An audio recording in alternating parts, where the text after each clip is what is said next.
So here's the thing, this story starts with a guy, your average homeowner. Not rich, not famous, just a regular person trying to live his life. He bought a house a few years back, not too fancy, but it was his. He had a garage, a backyard, and, most importantly, peace and quiet. But peace doesn't always last, especially when you have a neighbor like her. Let's just call her what everyone in the neighborhood ended up calling her, that HOA Karen. Karen was one of those people. You know the type, always had to be in charge, always had an opinion. And for some reason, she thought the rules only applied to other people. She moved in a few doors down and wasted no time making her presence known. She joined the HOA within weeks, and suddenly, everyone's business became her business. She drove a Tesla, loudly, not just because it was electric and silent, but because she made a point of telling everyone how eco-friendly she was. She'd park in front of her house and talk about her carbon footprint like it was a badge of honor. But here's where things got weird. Our guy started noticing his electric bill was going up, way up. Not just a little either. We're talking hundreds of dollars more each month. That's not normal. He checked everything in his house. Lights, normal. AC, running fine. Appliances, nothing out of the ordinary. So he started snooping around outside. And that's when he saw it, someone was using his garage outlet. Now, this wasn't some public station or shared power source. This was his outlet, installed on his property. And someone had been plugging in their car to charge it every single night. He set up a camera, just to be sure. And guess who showed up on the footage? Yep, Karen, like clockwork every evening. She'd sneak over and plug her Tesla into his outlet. No asking, no warning. Just straight up theft. At first, he thought maybe she didn't realize. Maybe she thought it was a shared outlet or something. So he decided to talk to her, face to face. Calmly. He walked over to her house and said, "Hey, I noticed you've been using my garage outlet to charge your car. I'd appreciate it if you didn't do that anymore." What do you think she said?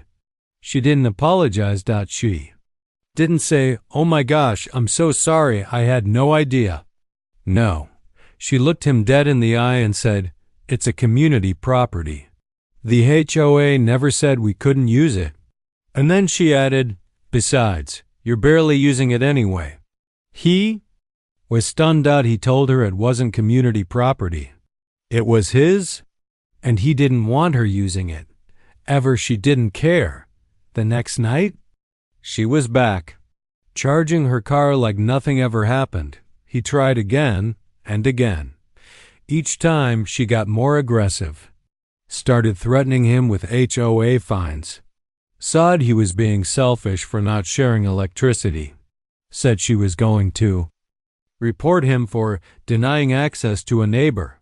This wasn't just about power anymore. This was about control, about entitlement, about someone who thought the rules didn't apply to her. And it was costing him hundreds of dollars every month. He started to feel trapped. He could go to the HOA, sure, but Karen was on the board. She'd just twist the story. Say he was the problem. Say he was harassing her. So he did what any reasonable guy would do. He started thinking of solutions. He's not the kind of guy who goes looking for trouble. But he's also not the kind to be walked all over. He's got a bit of a tech background. Likes tinkering. Knows his way around circuits and wiring. So he started doing some research. He looked into surge protectors, timers, even motion-activated locks for outlets. But none of it felt right. He wanted something that would stop Karen in her tracks. Something that would make her think twice before stealing from him again. That's when he came up with the idea. What if he built a device that looked exactly like the outlet she was using, but instead of delivering clean power, it would send a powerful electrical surge straight into the battery of whatever was plugged in? He wasn't trying to hurt anyone, just trying to send a message, a shocking one. He made sure it was safe. The surge wouldn't hurt a person, but it would fry the electronics of a car battery if someone tried to charge it. He built it in. Secret. Tested it. Made sure it worked exactly how we wanted. Then, one night, he replaced the outlet, just like that, and he waited. He didn't have to wait long. The very next night, Karen came sneaking over like usual. She plugged in her Tesla, thinking she was getting free power like always. But this time, something was different. The next morning, she came running out of her house, screaming. Her car wouldn't start. She called the dealership. They ran diagnostics and told her the battery was completely fried. Said it looked like a massive power surge had hit it. She was furious. She knew exactly who to blame. And that's when the real drama began. So let's rewind for a moment. Picture this. Karen storms out of her house, fuming mad because her Tesla, the shiny symbol of her eco-friendly lifestyle, won't start. She calls the dealership, convinces them to send a tow truck, and spends hours sitting there waiting while they diagnose the problem. When the mechanic finally tells her what happened, that the battery was fried by some kind of massive power surge, you can imagine how she reacted. Her face turned red. She started yelling about sabotage, about how someone had to have done this on purpose. And deep down, she already knew exactly who to blame. Karen didn't waste any time pointing fingers. The next morning, she marched over to the guy's house. You could hear her coming from a block away, heels clicking on the pavement, arms flailing like she was ready to explode. She banged on his door so hard it felt like the whole house shook. He opened it calmly, though, like he'd been expecting her. What did you do? She snapped before he even had a chance to say anything. You ruined my car. He just stared at her for a second, letting her rant. Then he said, I didn't touch your car. Oh, sure, she shot back. Like I'm supposed to believe that? You've hated me since day one. Admit it, you sabotaged my Tesla. He kept his cool. If you're accusing me of something, maybe you should check your facts first. I haven't touched your car, but I have noticed you using my outlet without permission. Maybe you should think about that before making wild accusations. Karen froze for a second. He could see the gears turning in her head as she tried to figure out whether he was bluffing or not. But then she doubled down. That outlet is community property, she shouted. You can't deny me access to it. And if my car got damaged, it's probably your fault anyway. Your wiring must be faulty. Now here's the thing about this guy, he's smart, really smart. He doesn't get into arguments without having all the cards in his hand. So instead of fighting with her right then and there, he just smiled and said, Fine, if you think it's faulty wiring, go ahead and report it to the HOA. Let them investigate. Karen blinked. Clearly, she hadn't expected him to call her bluff. Fine, she spat. I will. And with that, she stormed off, slamming her car door behind her. Here's where things get interesting. The guy wasn't worried, not even a little bit, because he'd planned everything carefully. Before swapping out the old outlet, he'd installed a hidden camera not just to catch Karen using his power, but also to record exactly what happened when she plugged in her car. He reviewed the footage later that night. Sure enough, there she was, sneaking around like she owned the place, plugging in her Tesla, walking away like nothing was wrong. A few seconds later, the device kicked in, sending the surge through the line. On camera, you could see the exact moment the surge hit. It was subtle, but undeniable. He saved the footage, just in case. Meanwhile, Karen went straight to the HOA board. She filed a formal complaint against him, claiming he was deliberately trying to ruin her life. She demanded an investigation into his faulty wiring and insisted he pay for the damages to her car. The HOA, being the HOA, took her seriously. They scheduled a meeting to discuss the issue. Notices were sent out to everyone in the neighborhood, which meant gossip spread faster than wildfire. People started whispering about the guy who supposedly fried Karen's Tesla. Some thought he was guilty. Others thought Karen was nuts. Either way, the pressure was mounting. On the day of the meeting, the tension was thick enough to cut with a knife. Karen showed up wearing her best I'm the victim outfit, heels, pearls, and a scowl that could melt ice. She brought documents, photos of her car, and a printed copy of the repair estimate from the dealership. Our guy walked in looking calm and collected. He carried a folder too, but inside, he had something Karen wasn't expecting. The meeting started with Karen laying into him. She accused him of negligence, vandalism, and everything else she could think of.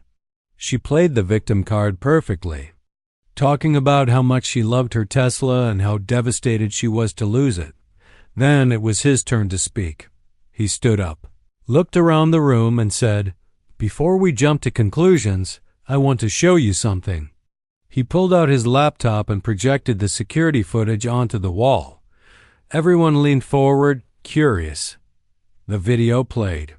There was Karen sneaking up to the garage, plugging in her car, walking away. Then came the surge. "You see?" Explained. "This outlet isn't faulty. It's modified. I installed a custom device designed to protect my property from unauthorized use. When someone tries to charge a vehicle, it sends a harmless electrical surge, not enough to hurt a person, but definitely enough to damage a car battery." The room fell silent. Karen's jaw dropped. She stammered, That's illegal." "No," he corrected her. "What's illegal is stealing electricity. What's illegal is trespassing.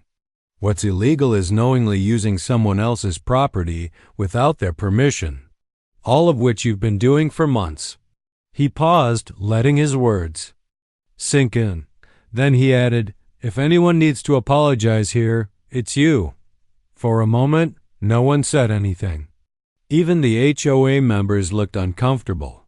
Finally, one of them cleared their throat and asked, "Did you inform anyone about modifying the outlet?" He nodded. "I informed the HOA president last week just to cover my bases.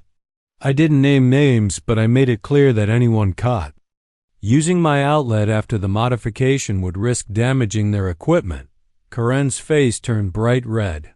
She realized she'd been caught red-handed, and worse, she'd made herself look ridiculous in front of everyone. After the meeting, things got awkward fast. Word spread quickly about what had really happened. Some people sided with Karen, saying the guy shouldn't have taken matters into his own hands. Others thought he was justified, given how long Karen had been stealing his power. As for Karen, she stopped showing up to HOA meetings. She stopped flaunting her Tesla, which, by the way, cost her a fortune to fix. And she definitely stopped sneaking around his garage. But the battle wasn't over yet. Oh no, Karen wasn't the type to let things go quietly. She still wanted revenge. And that's where part 3 picks up. So, let's pick up where we left off. Karen had been caught red-handed on camera, no less stealing electricity from her neighbor's outlet. The HOA meeting didn't go her way, and now everyone knew she'd been using someone else's power, without permission.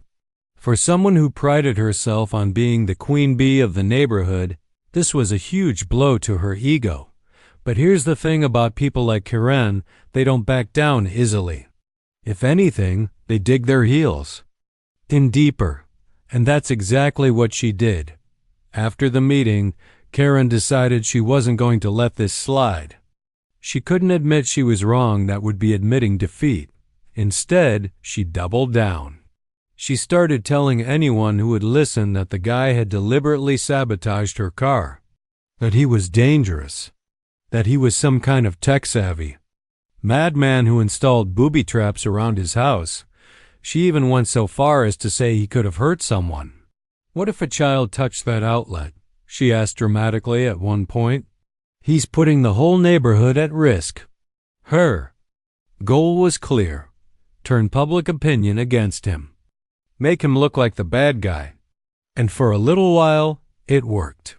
Some neighbors started whispering behind his back, wondering if maybe Karen had a point.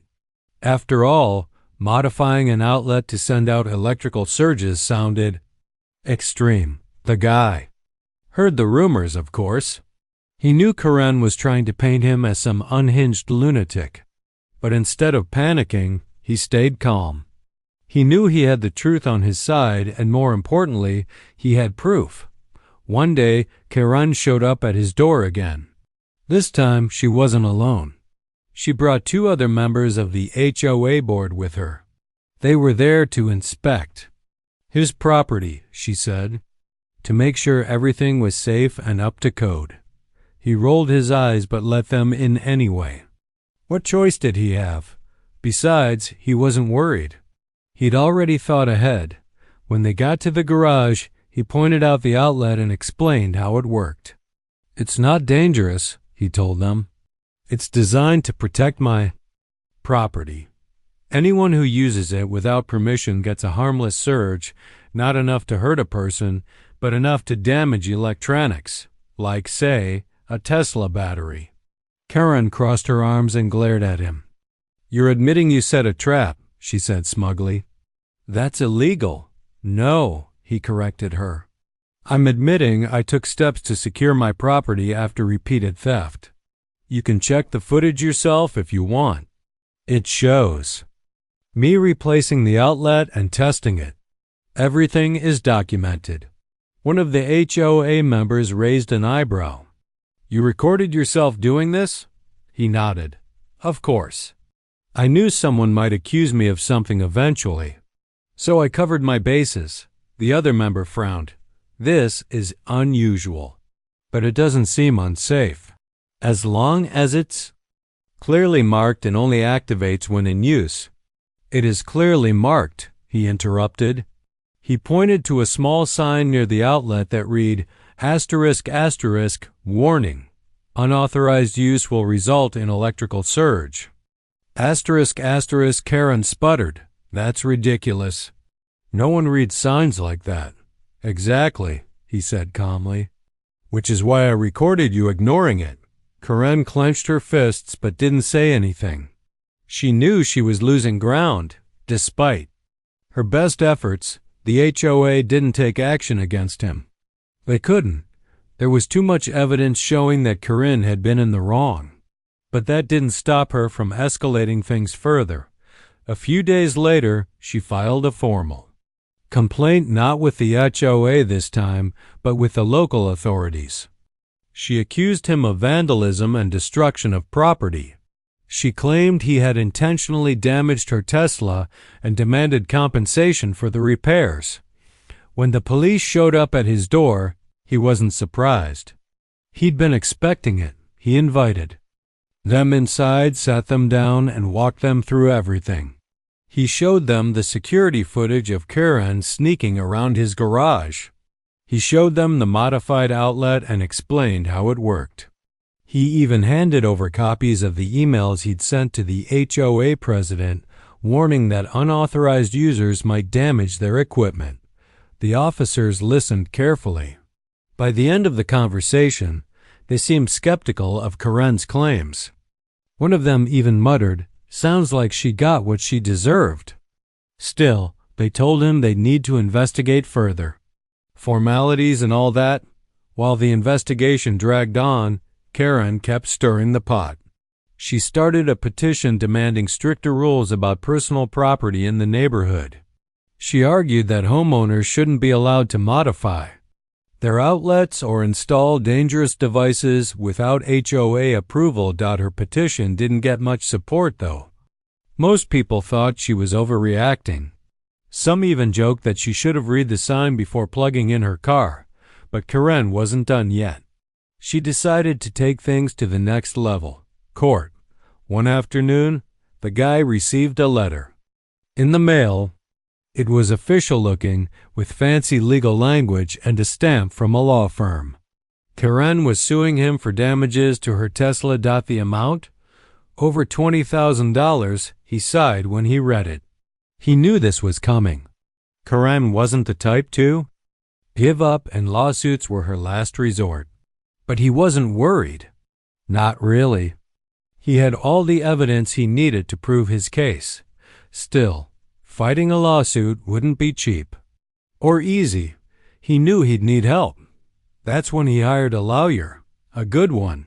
Someone who specialized in property disputes and understood the nuances of self-defense laws, even when it came to protecting your electricity.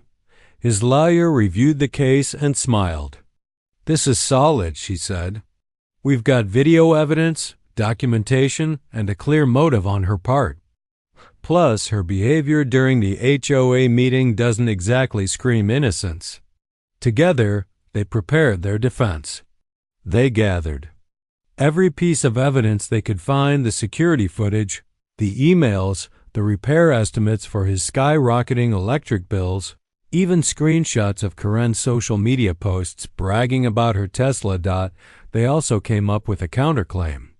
If Karen wanted to sue him for damages, fine. But he was going to sue her right back for theft of services and emotional distress. Yes, emotional distress. Because dealing with Karen for months had taken its toll. Who wouldn't feel stressed living next door to someone like her? The lawsuit became the talk of the neighborhood. People couldn't stop gossiping about it. Some thought Karen was nuts for taking things this far. Others thought the guy was crazy for modifying his outlet in the first place, but most people just wanted the drama to end. They hoped the court would sort it out once, and for all that, as the court date approached, tensions ran high. Karen threw herself into preparing her case, gathering witnesses, mostly friends who owed her favors, and rehearsing her sob story about how her poor, innocent Tesla had been ruined by a vindictive neighbor. Meanwhile, the guy stayed calm. He trusted his lawyer. He trusted the evidence. And he trusted that the truth would win in the end. Little did he know, the courtroom showdown would bring some unexpected twists and change the neighborhood forever. So let's get into the courtroom drama. This was the moment everyone had been waiting for, the day Karen and her neighbor faced off in front of a judge. The neighborhood buzzed with anticipation. People were divided on who they thought would win. Some rooted for Karen, believing she deserved compensation for her ruined Tesla. Others backed the guy, thinking he'd already proven his point and that Karen was just being stubborn. The courtroom itself wasn't anything flashy.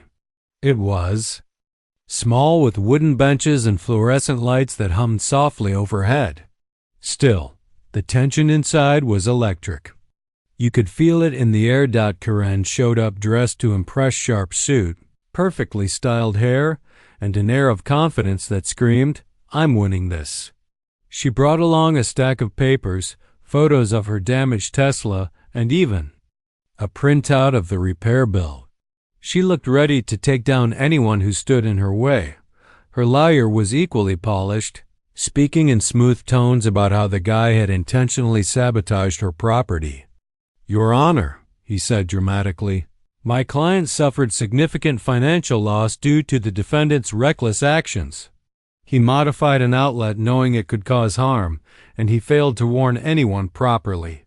The guy sat quietly next to his lawyer, listening as Karen's side laid out their case. His lawyer, a no-nonsense woman with sharp eyes and an even sharper mind, scribbled notes but didn't interrupt. She knew the real fight would come later, when it was there. Turned to speak, the guy's lawyer stood up and addressed the judge calmly. "Your Honor," she began, "this case isn't about vandalism or destruction of property. It's about theft and self-defense. My client has provided clear evidence showing that the plaintiff used his personal property without permission, costing him hundreds of dollars in unauthorized electricity usage. When he took reasonable steps to protect himself, she ignored warnings and continued her illegal activity. Any damage caused was a direct result of her own actions." Then came the evidence. The security footage played first. Everyone in the room watched as Karen sneaked up to the garage night after night, plugged in her Tesla, and walked away like nothing was wrong. The timestamp on the video matched the dates when her car battery was fried, leaving zero doubt about what had happened. Next, the guy's lawyer presented the emails he'd sent to the HOA president weeks before the incident. In them, he'd warned that unauthorized users might damage their equipment if they ignored the warning sign near the outlet. "This shows my client acted responsibly," the lawyer explained. "He gave fair notice and documented everything." She also introduced copies of his electric bills, highlighting the spike in charges during the months Karen had been using his power. "This is theft, plain and simple," she said firmly. "And it's not just about money, it's about respect for personal boundaries." Karen's face turned red as each piece of evidence unfolded. For once, she didn't have a snappy comeback. Her lawyer tried to argue that the warning sign wasn't visible enough, but the judge didn't seem convinced. Finally, it was time for testimonies. Karen took the stand first. She talked about how much she loved her Tesla, how devastated she was when it broke down, and how unfair it all felt. She teared up at one point, saying, "I trusted my neighbor. I never imagined he'd do something so cruel." But under cross-examination, things got tricky. The guy's lawyer asked her, "Did you see the warning sign near the outlet?" Karen hesitated. "Well, I don't remember." "You don't remember," the lawyer repeated. "Yet you admit to using the outlet multiple times without asking permission?" "Yes, but no further questions, Your Honor." The guy testified next. He kept it short and straightforward, explaining why he'd modified the outlet and how it worked. He emphasized that the surge wasn't dangerous to people, just to electronics, and that he'd installed it as a last resort after months of dealing with Karen's behavior. By the end of the trial, the judge looked tired. After hearing arguments from both sides, she announced her decision. Based on the evidence presented, the judge said, "It's clear that the plaintiff knowingly used the defendant's property without permission. The defendant provided ample warning and took reasonable steps to prevent unauthorized use. Therefore, the lawsuit against him is dismissed." Karen's jaw dropped. She couldn't believe it. But the judge wasn't done yet. As for the counterclaim, the judge continued, "The court finds in favor of the defendant. The plaintiff must reimburse him for the cost of electricity stolen over the past several months, plus legal fees incurred during this process." The room went silent. Karen's lawyer whispered something to her, but she just stared at the floor, refusing to look anyone in the eye. The guy didn't celebrate. He simply nodded, thanked his lawyer, and left the courtroom feeling relieved more than victorious. Justice had been served, but it hadn't been easy or cheap. Back in the neighborhood, news of the ruling spread quickly. Some people cheered, saying it was about time someone stood up to Karen. Others shook their heads, calling the whole situation ridiculous. Either way, it became the talk of the town. Karen, meanwhile, seemed to disappear for a while. She stopped attending HOA meetings. She stopped posting pictures of her Tesla online. And she definitely stopped sneaking around her neighbor's garage, but that didn't mean the drama was over. In the weeks following the trial, the HOA decided it needed to make some changes. What started as a feud between two neighbors had exposed bigger issues in the community, like unclear rules about shared resources and personal property. So the board held a series of meetings to revise the bylaws. One of the biggest changes? They installed metered EV charging stations in the parking lot, available for all residents to use for a fee, of course. That way, no one could accuse anyone else of stealing electricity ever again. They also added stricter penalties for trespassing and unauthorized use of private property. Anyone caught violating these rules would face hefty fines or worse, expulsion from the HOA. The guy attended one of the meetings to voice his support for the changes.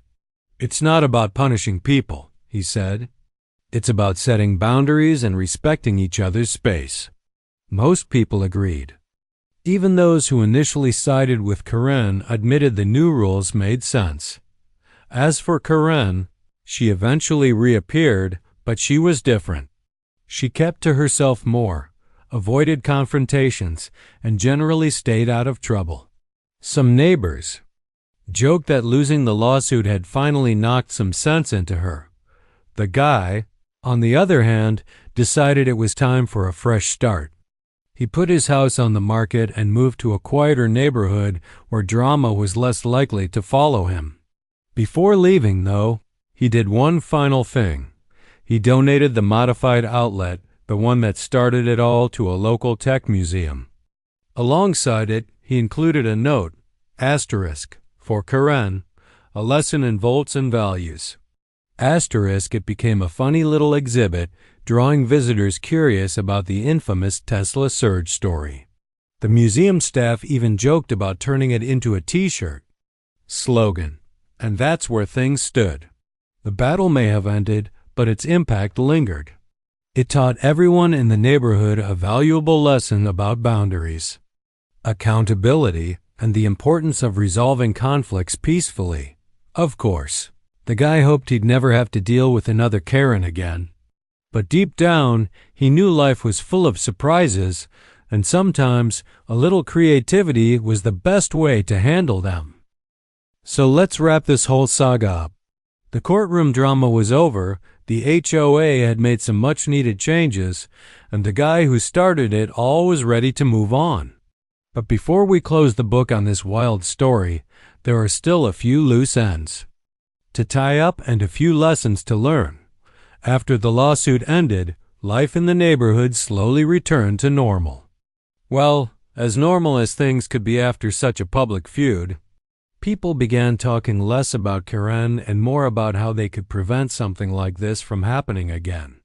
Conversations shifted from gossip to solutions, which was refreshing for everyone involved. The guy, though relieved that justice had been served, realized he didn't want to stick around anymore. He loved his house. It had been his sanctuary for years, but the constant tension with Karen and the months-long legal battle had drained him emotionally. He decided it was time for a change. He put his house up for sale and started looking at new places outside the city.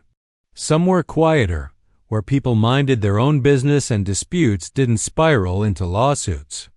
A place where neighbors waved hello instead of filing complaints. But before he left, he wanted to leave behind a little piece of the story, a reminder of what happened and why it mattered. One Saturday morning, he packed up the modified outlet, the one that had caused so much chaos, and drove it to a local tech museum. Now you might be wondering, why would anyone care about an old outlet? Turns out, when you frame it right, even something as simple as an electrical device can tell a powerful story. At the museum, he handed over the outlet along with a note. The note read, asterisk, for Karen, a lesson in volts and values. Asterisk, the museum staff thought it was hilarious. They decided to put the outlet on display alongside other quirky inventions and gadgets. To their surprise, visitors loved it. Families would stop by, read the backstory, and laugh about how someone had finally stood up to that HOA Karen. Kids especially got a kick out of it. One mom told her son, "See? Always ask permission before using someone else's stuff." Another dad joked, "If you ever try to steal electricity, remember you might end up with a fried battery." The exhibit became a hit, drawing attention not just locally but online too. Someone snapped a photo of the outlet and posted it on social media with the caption, asterisk, when your neighbor takes DIY justice to the next level. Within hours, it went viral. Memes popped up everywhere, poking fun at Karen's antics and celebrating the guy's ingenuity. Even news outlets picked up the story, calling it the ultimate revenge against bad neighbors. Journalists interviewed the guy, who asked to remain anonymous, and marveled at how creative and calculated his solution had been. Back in the neighborhood, Karen tried to lay low. She wasn't happy about becoming internet famous or infamous, depending on how you looked at it. Every time she logged on to social media, she saw memes mocking her. Hashtags like #SurgeKaren and #TeslaTakedown trended for days, even late night. Talk show hosts cracked jokes about her. Her Tesla, meanwhile, sat in her driveway fully repaired but rarely driven. After everything that happened, she seemed embarrassed to drive it. Maybe she worried people would recognize it or worse, recognize her. Some neighbors felt bad for her. Others didn't. Either way, she kept to herself, avoiding eye contact and skipping community events. It was almost as if she'd learned her lesson, or at least figured out that picking fights wasn't worth it. Meanwhile, the HOA continued, rolling out its new policies. The metered EV charging stations were installed within weeks, and residents quickly adapted to using them. At first, a few people grumbled about having to pay for charging, but most agreed it was fairer than letting disputes escalate. The updated bylaws also clarified rules about personal versus shared property. No more gray areas. If something belonged to you, your outlet, your driveway, your Wi-Fi network, you didn't have to share it unless you wanted to. And if someone trespassed or stole from you, they faced serious consequences. These changes brought a sense of calm back to the neighborhood. People started trusting each other again. Neighbors hosted barbecues, kids played together in the streets, and life felt peaceful for the first time in ages. As for the guy, he settled into his new home without looking back. His new neighbors were friendly but respectful, leaving him alone when he needed space and inviting him over for dinner when they sensed he might need company. It was exactly the fresh start he'd hoped for. Every now and then, he'd think about the old neighborhood. Not because he missed it, but because the experience taught him something valuable. Sometimes, standing up for yourself isn't easy. It takes courage, creativity, and a willingness to face backlash. But in the end, setting boundaries is worth it, not just for you, but for everyone around you. He also thought about Karen from time to time, not out of anger, but out of curiosity. Was she doing better? Had she learned anything from the ordeal? He doubted she'd ever admit fault, but maybe, just maybe, she'd think twice before taking advantage of someone else's generosity. Looking back, the whole situation felt surreal. Who would have guessed that a simple garage outlet could spark such a wild chain of events? From skyrocketing electric bills to courtroom showdowns to viral memes, the story had taken twists and turns no one could have predicted. But beneath all the drama, there was a deeper message about fairness, accountability, and the importance of respecting others' boundaries.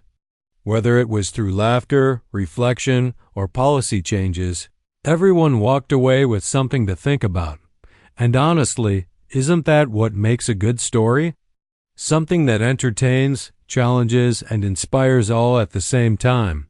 On his last day in the old neighborhood, the guy took one final walk around the block. He stopped by his garage, glanced at the spot where the outlet used to be, and smiled. It had been a long journey, but he was proud of how he'd handled it. As he drove away, he turned on the radio and chuckled when a familiar song came on, You Better Run by Billy Idol. Perfect timing, he thought. The road ahead was wide open. Whatever came next, he knew he'd face it head on just like he always did. And that's the end of the story. Or maybe not the end. Because sometimes the best stories live on in memories, lessons, and even exhibits at tech museums. Who knows? Maybe someday someone will stumble across that outlet and wonder what all the fuss was about. And maybe, just maybe, they'll walk away with a smile and a newfound appreciation for asking permission before plugging in.